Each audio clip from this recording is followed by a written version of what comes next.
Assalamualaikum warahmatullahi wabarakatuh. Saya Zikriyatul Laila Nur Fitri, NPM 1711031049. Di sini saya akan memaparkan hasil dari esai saya yang berjudul Accounting Theory Construction. Yang pertama ada pendahuluan, latar belakang. Mengapa roket membutuhkan banyak energi untuk meluncur? Mengapa manusia berjalan di atas dua kaki? Untuk menjawab kedua pertanyaan ini, kita cenderung melihat pada teori gravitasi dan teori evolusi. Teori-teori ini umumnya ada untuk menjunjung tinggi kekuatan penjelasan dan prediksi mereka. Tapi apa yang memberikan mereka otoritas? Apa itu teori? Selain itu, apa relevansi teori akuntansi terhadap akuntansi? Dalam dunia finansial yang sempurna, tidak ada permintaan penerbitan laporan keuangan dan teori akuntansi. Semua informasi tentang nilai aset, pendapatan, dan biaya dapat diketahui untuk saat ini maupun masa mendatang. Akan tetapi, kita tidak hidup dalam kondisi ekonomi seperti itu. Kita hidup dalam kondisi di mana terdapat permintaan akan informasi finansial untuk menambah pengetahuan dan mengurangi ketidakpastian tentang nilai sekarang dan nilai masa depan. Dalam teori akuntansi, permasalahan utama berkaitan dengan pengukuran secara umum bagaimana aset dan liabilitas diukur.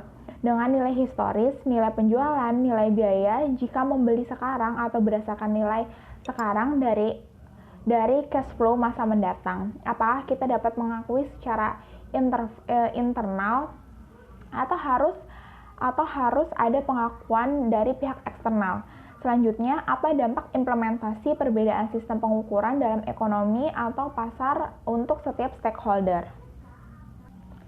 Istilah teori dapat digunakan dalam beberapa cara, sehingga memiliki beberapa arti. Dalam teks klasik pada teori akuntansi, Hendrickson menjelaskan definisi teori, yaitu dengan seperangkat prinsip hipotesis, konseptual, dan pragmatis, membentuk kerangka umum referensi umum bidang penyelidikan, dan teori akuntansi sebagai penalaran logis dalam bentuk seperangkat prinsip luas yang satu memberikan kerangka umum referensi di mana praktek akuntansi dapat dievaluasi dan dua mengarahkan pengembangan praktek dan prosedur baru.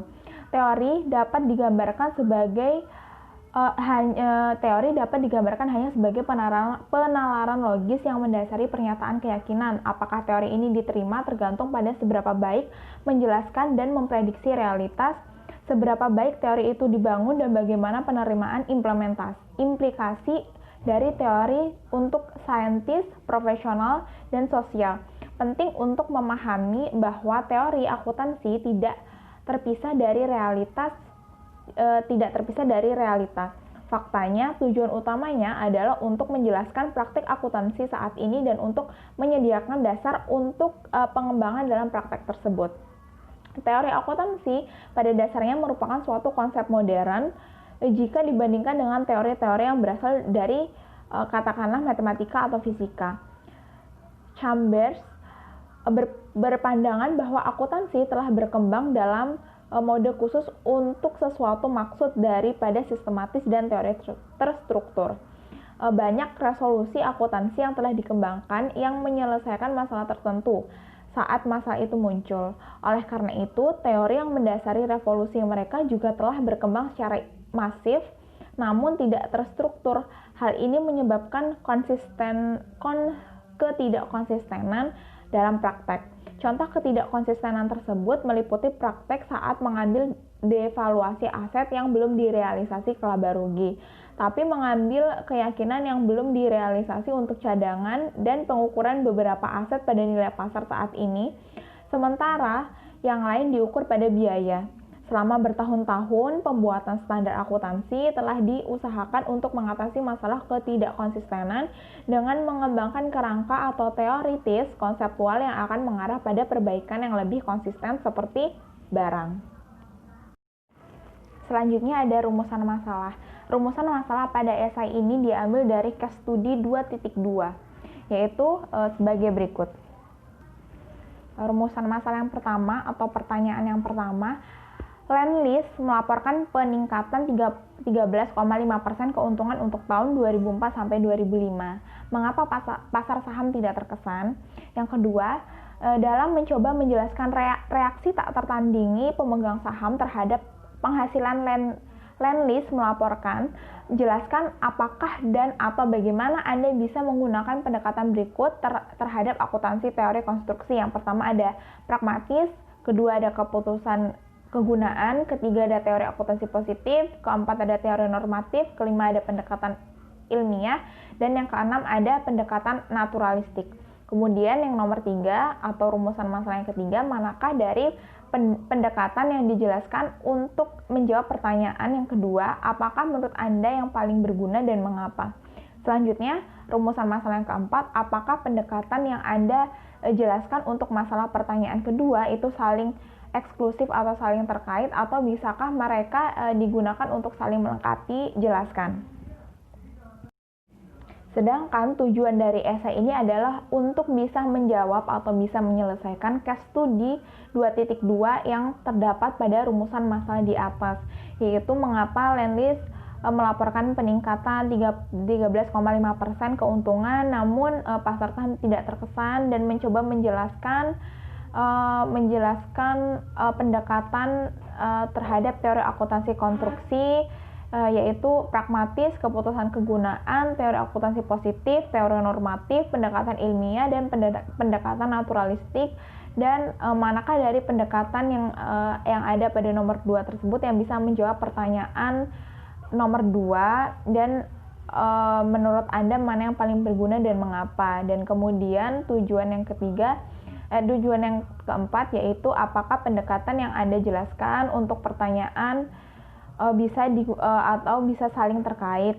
Ya, jelaskan. Yang selanjutnya ada tinjauan literatur. Tinjauan literatur yang pertama di sini ada pre-teori. Sebelum formalisasi sistem double entry di tahun 1400-an, sangat sedikit informasi tentang teori yang mendasari praktek akuntansi. Selama periode perkembangan dari sistem double entry, penekanan utama adalah pada praktek sebelum 1494. Seorang biarawan Fransiskan, Fra Pacioli, menulis buku pertama untuk mendokumentasikan sistem akuntansi double entry seperti yang kita kenal sekarang. Judul karyanya adalah Summa de Arithmetica Geometrica Proportioni et Proportionalita, atau ulasan aritmatika, geometri, dan proporsi. Selama 300 tahun setelah 1494 mengikuti Pacioli, perkembangan akuntansi terkonsentrasi memperbaiki praktek. Hal ini disebut sebagai periode prateori. Kemudian sampai tahun 1930-an, perkembangan teori akuntansi agak random dan tidak jelas. Berkembang karena mereka dibutuhkan untuk membenarkan praktek-praktek tertentu. Namun perkembangan di tahun 1800-an menyebabkan formalisasi praktek ke dalam buku pelajaran dan metode pembelajaran, pengenalan undang-undang perpajakan, dan masalah setting yang terkait dengan kelahiran korporasi yang menyebabkan munculnya peraturan pemerintah tentang pelaporan. Selanjutnya, beberapa pemerintahan dan perusahaan membuat kebijakan ekonomi berdasarkan angka akuntansi. Juga selama periode ini, teori ekonomi maju pesat dan mulai dikaitkan dengan permintaan untuk informasi akuntansi. Perkembangan ini terjadi terutama di Inggris yang kemudian bergeser ke Amerika Serikat. Yang selanjutnya ada pragmatic accounting. Periode 1800 sampai 1955 sering disebut sebagai general scientific period, atau penekanannya adalah pada penyediaan suatu framework berdasarkan pengamatan pada praktik untuk menjelaskan apa yang dilakukan akuntan dan mengapa mereka melakukannya. Analisis empiris bergantung pada pengamatan dunia nyata daripada hanya mengandalkan logika. Fokus utama akuntansi pada saat itu adalah penggunaan nilai historis dan aplikasi prinsip konservatisme. Metode ilmiah diinterpretasikan berdasarkan dari empiris. Pada tahun 1936, American Accounting Association merilis pernyataan tentatif prinsip akuntansi yang mempengaruhi laporan korporat. Tahun 1938, American Institute of Certified Practicing Accountants atau AIPA membuat kajian independen dari prinsip akuntansi dan merilis sebuah pernyataan prinsip akuntansi yang ditulis oleh Sanders, Hatfield, dan Moore. Pada tahun yang sama, AIPA membentuk Accounting Procedure Komite yang menerbitkan serangkaian buletin penelitian akuntansi. Dasar dari buletin ini dan publikasi teori akuntansi yang pada saat itu dirangkum dalam pengantar buletin nomor 43. Yang selanjutnya ada normatif accounting. Periode 1956 sampai 1970 dilabeli masa normatif. Hal ini disebut periode normatif karena pada saat itu adalah periode ketika teori akuntansi berusaha untuk membangun norma atau best accounting practice. Selama periode ini, peneliti kurang peduli tentang apa yang sebenarnya terjadi dalam praktek dan lebih peduli dalam mengembangkan teori-teori tentang apa yang seharusnya terjadi. Teori normatif terkenal karena mengadopsi tujuan yang ideal dan kemudian menentukan cara untuk mencapai tujuan tersebut. Mereka memberikan resolusi tentang apa yang harus dilakukan untuk mencapai tujuan. Fokus utama dari teori normatif akuntansi adalah dampak dari perubahan harga pada nilai aset dan perhitungan laba. Dua kelompok mendominasi periode normatif, yaitu para kritikus akuntansi biaya historis dan pendukung kerangka kerja konseptual. Ada beberapa overlap antara kedua kelompok, terutama ketika kritikus biaya historis berusaha untuk mengembangkan teori akuntansi di mana pengukuran aset dan penentuan pendapatan yang bergantung pada inflasi dan atau pergerakan harga tertentu. Kerangka kerja konseptual adalah teori akuntansi yang terstruktur. Kerangka tersebut dimaksudkan untuk mencakup semua komponen pelaporan keuangan dan sebagai panduan dalam praktik. Sebagai contoh, pada tahun 1965, Goldberg ditugaskan oleh AAA untuk menyelidiki sifat akuntansi. Hasilnya adalah penerbitan An Inquiry into the Nature of Accounting yang bertujuan untuk mengembangkan kerangka teori akuntansi dengan menyediakan diskusi tentang sifat dan makna akuntansi. 1 tahun kemudian, AAA merilis A Statement of Basic Accounting Theory dengan tujuan untuk memberikan pernyataan terintegrasi tentang teori akuntansi dasar untuk pendidik, praktisi, dan pihak lain yang tertarik dalam akuntansi. Periode normatif mulai hilang pada awal tahun 1970-an dan kini telah digantikan oleh periode teori ilmiah tertentu atau era positif, yaitu 1970-an. Dua faktor utama yang menyebabkan runtuhnya periode normatif adalah yang pertama, unlikelihood of acceptance dari teori normatif tertentu, dan yang kedua, aplikasi prinsip ekonomi finansial menyebabkan peningkatan ketersediaan data dan metode pengujian. Karena teori akuntansi normatif menetapkan bagaimana akuntansi seharusnya dilakukan, mereka didasarkan pada opini subjektif dari akun apa yang harus dilaporkan dan cara terbaik untuk melakukannya. Pendapat mengenai tujuan yang tepat dan metode akuntansi bervariasi antara individu, dan sebagian besar ketidakpuasan terhadap pendekatan normatif adalah bahwa pendekatan ini tidak memberikan sarana untuk menyelesaikan perbedaan-perbedaan pendapat. Henderson, Pearson, dan Brown menjabarkan dua kritik utama dari teori normatif pada awal tahun 1970-an. Yang pertama, teori normatif tidak membutuhkan pengujian hipotesis, dan yang kedua, teori normatif didasarkan pada penilaian suatu nilai. Asumsi yang mendasari beberapa teori normatif belum teruji dan itu tidak jelas apakah memiliki fondasi yang kuat atau memiliki asumsi tentang kebutuhan akuntansi. Secara pragmatis, cukup sulit untuk mendapatkan penerimaan secara umum untuk teori akuntansi normatif tertentu. Yang selanjutnya ada positive accounting. Ketidakpuasan terhadap teori normatif dikombinasikan dengan meningkatnya akses terhadap data empiris dan pengakuan meningkatnya argumen ekonomi dalam literatur akuntansi yang menyebabkan pergeseran ke bentuk baru dari empirisme yang beroperasi di bawah label teori positif. Tujuan teori akuntansi positif adalah menjelaskan dan memprediksi praktek akuntansi. Sebuah contoh dari teori akuntansi positif akan menjadi teori yang mengarah ke apa yang dikenal sebagai bonus plan hipotesis. Teori ini bergantung pada manajer sebagai pemaksimal kekayaan yang lebih suka memiliki kekayaan lebih meskipun dengan mengorbankan para pemegang saham. Jika manajer dibayar sebagian dengan bonus berdasarkan laba akuntansi yang dilaporkan, para manajer memiliki insentif untuk menggunakan kebijakan akuntansi yang memaksimalkan laba atau pendapatan dilaporkan dalam periode ketika mereka menerima bonus. Teori ini mengarah pada prediksi atau hipotesis bahwa manajer yang menerima bonus menggunakan metode akuntansi income increasing lebih dari manajer yang tidak menerima bonus.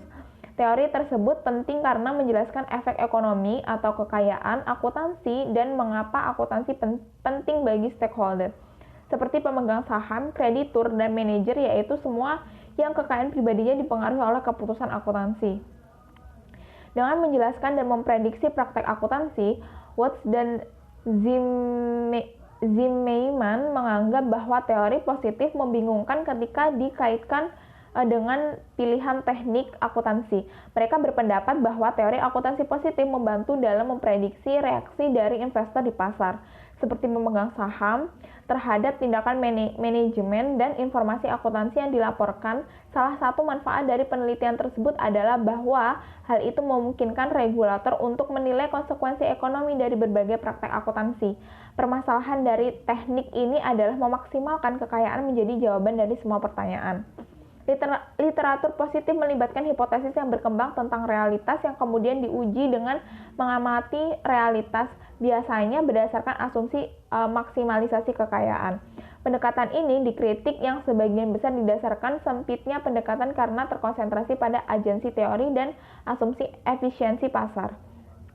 Pendekatan ini mengakibatkan kebangkitan terutama pada tahun 1980-an. Dalam penelitian perilaku terutama berkaitan dengan implikasi sosiologis yang lebih luas, terutama angka akuntansi dan tindakan pelaku utama seperti manajer, pemegang saham, kreditur, dan pemerintah karena mereka bereaksi terhadap informasi akuntansi.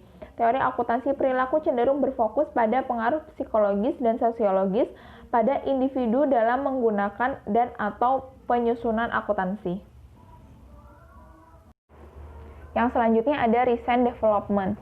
Kepentingan baik akademik maupun profesional dalam pengembangan teori telah cenderung selaras di masa lalu.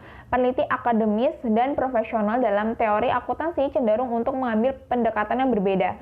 Penekanan penelitian akademisi tetap di bidang teori akuntansi positif, sedangkan profesional berupaya untuk menyatukan teori praktek akuntansi dan membuatnya lebih bermanfaat. Peneliti akademis berusaha untuk lebih memahami peran dan dampak dari informasi akuntansi.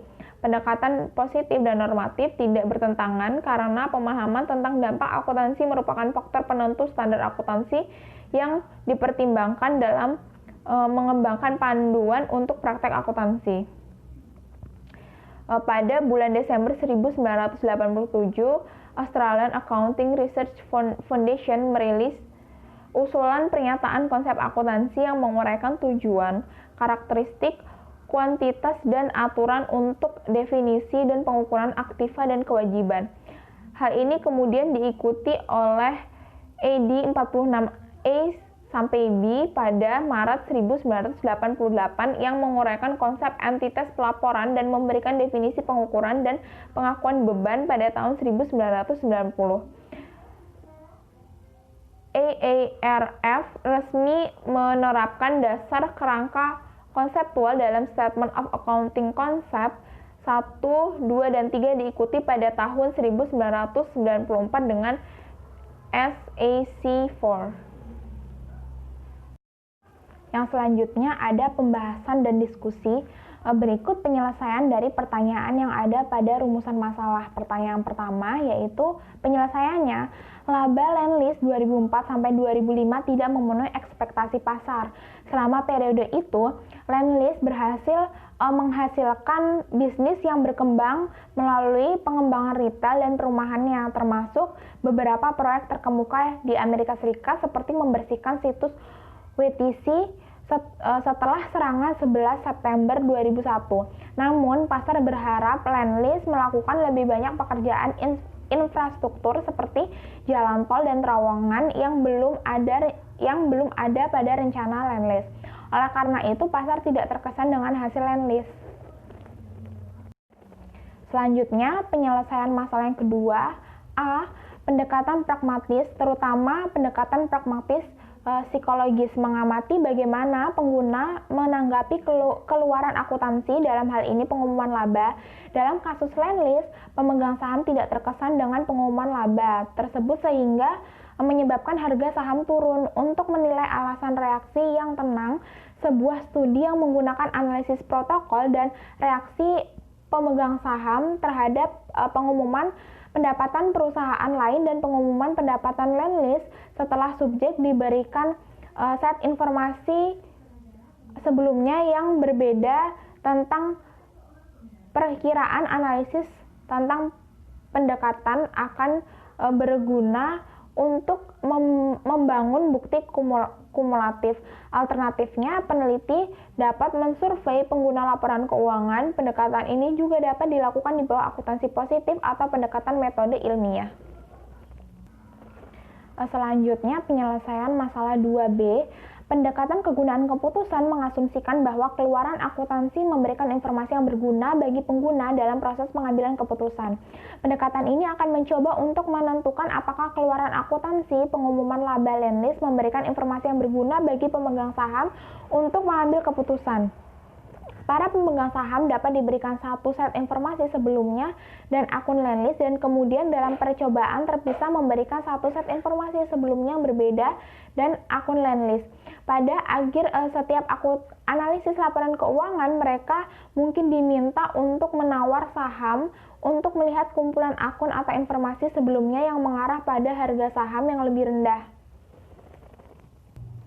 Selanjutnya, 2C, teori positif berkaitan dengan menjelaskan atau memprediksi apa yang sebenarnya terjadi di dunia nyata.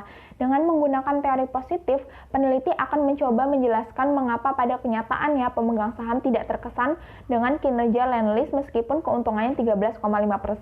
Mereka mungkin akan mengumpulkan data tentang pengumuman pendapatan dan perkiraan analisis, dan secara statistik membandingkan pengembalian untuk keadaan yang berbeda ketika perkiraan analis di atas, di bawah, atau pada jumlah laba yang dilaporkan.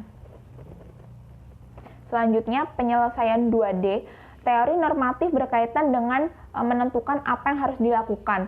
Salah satu isu yang menjadi fokus beberapa ahli teori normatif adalah bagaimana memperoleh pendapatan sebenarnya atau keuntungan dalam mencoba menjelaskan tanggapan pemegang saham terhadap pengumuman laba Lendlease. Teori normatif akan berkonsentrasi pada apakah Lendlease telah mengukur angka labanya dengan benar, dan jika demikian halnya, apakah angka laba akan memberikan informasi yang berguna bagi pemegang saham. Kegunaan keputusan pendekatan. Pendekatan teori normatif tidak menjelaskan reaksi yang tertahan, melainkan mungkin muncul dengan rekomendasi bagaimana perusahaan harus menghitung dan melaporkan keuntungan mereka. Selanjutnya, penyelesaian 2E.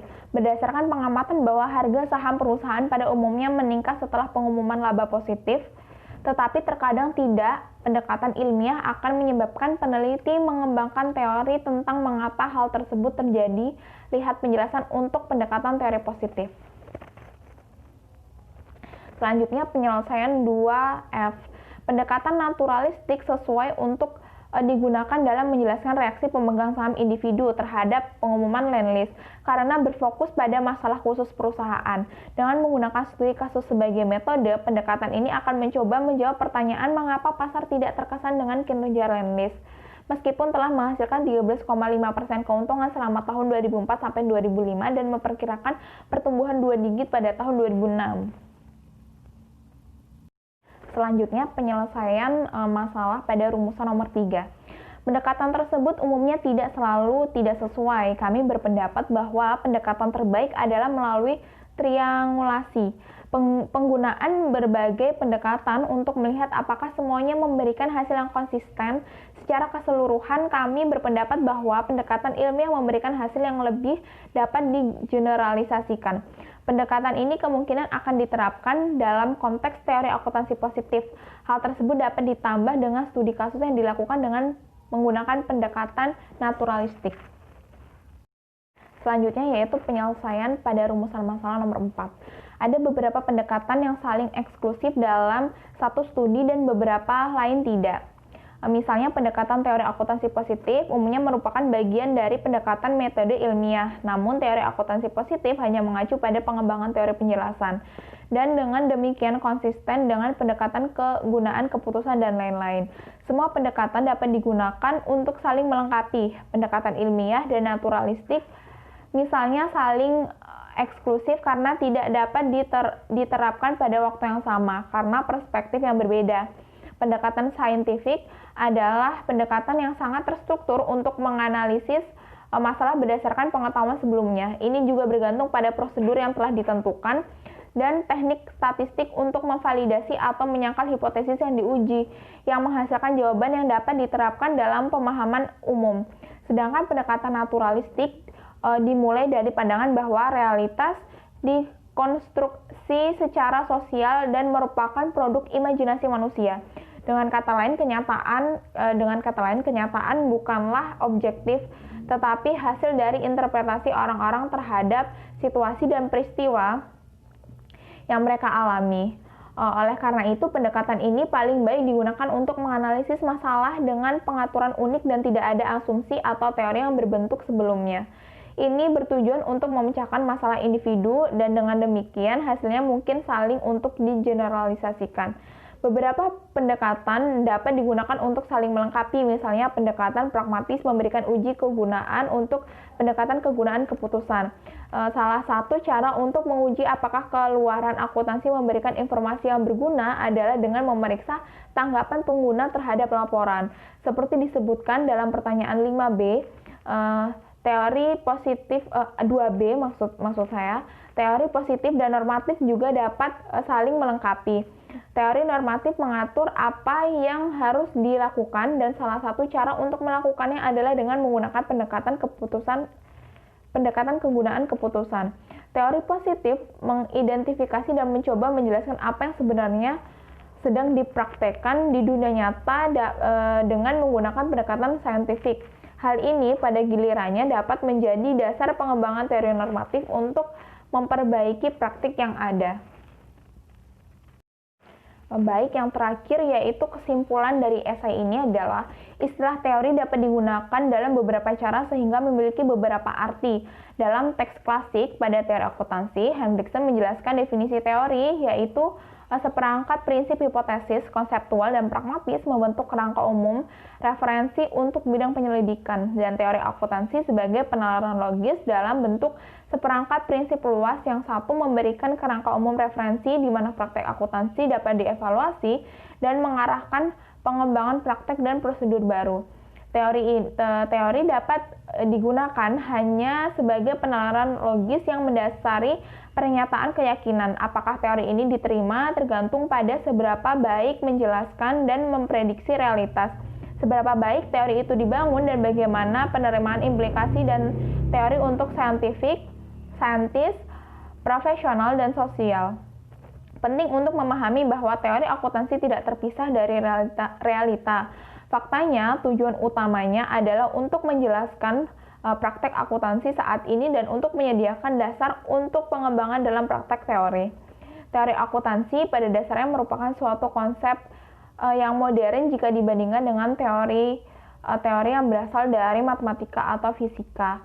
Chambers berpandangan bahwa akuntansi telah berkembang dalam mode khusus untuk sesuatu maksud daripada sistematis dari teori terstruktur. Sekian pemaparan esai saya yang saya ambil dari bab 2 ini, yaitu Accounting Theory Contraction. Apabila ada salah, saya mohon maaf. Saya akhiri. Wassalamualaikum warahmatullahi wabarakatuh.